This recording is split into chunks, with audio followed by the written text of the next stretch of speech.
But what I do want to do is just take another sort of slightly deeper look at this net liquidity metric, because I think there's some interesting things going on there. So let's go ahead and do that. Okay, so this is the US net liquidity chart.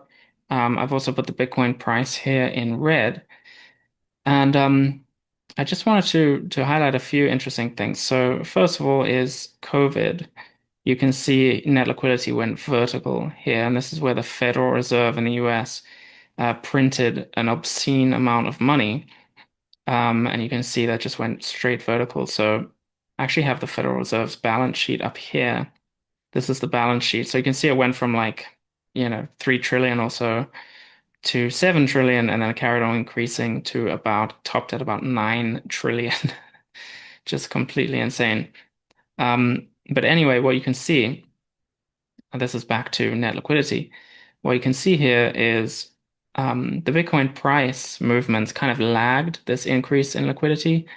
So you can see liquidity shot up here, and then the Bitcoin price began moving some weeks after that, and it sort of also shot up vertically here. Um, so that's interesting. I haven't really done a deep dive on this, but I do know that others have and found that yes, indeed, the Bitcoin price does tend to lag liquidity by, I can't remember what it was, 6 to 8 weeks, something like that. It might be a little bit longer. So with that in mind, let's just move this chart and take a look at things, what's happening more recently in the last couple of years. Um, so what you can see here is that net liquidity here on the blue line has sort of chopped around, but it's been pretty stable since like, what is this, mid 2022 or so. It's been pretty stable. It hasn't really moved that much on average. Um, and what you can see that's been happening recently since like August or so, you can see it's really been on a downtrend here. Um, and this, I believe, is due to, well, it's due to the Fed shrinking its balance sheet, but it's also due to the government shutdown in the US, which means that the Treasury isn't actually spending that money in their checking account. It's just kind of sitting there, and they've sucked a bunch of liquidity out of the system. So, I think that this could be having a drag effect on like risk assets and probably Bitcoin as well. I've heard some macro analysts talk about this as well as probably having an effect.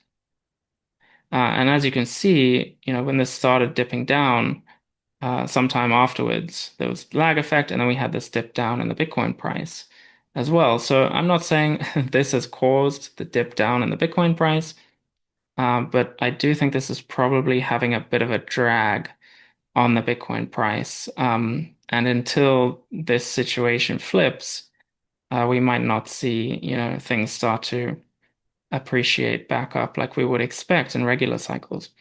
So I think that's really interesting. But again, this will flip around at some point. I think I heard that the Fed is stopping quantitative tightening at the end of November, and then the government can't be shut down forever. So eventually, this will flip and start to look better for Bitcoin.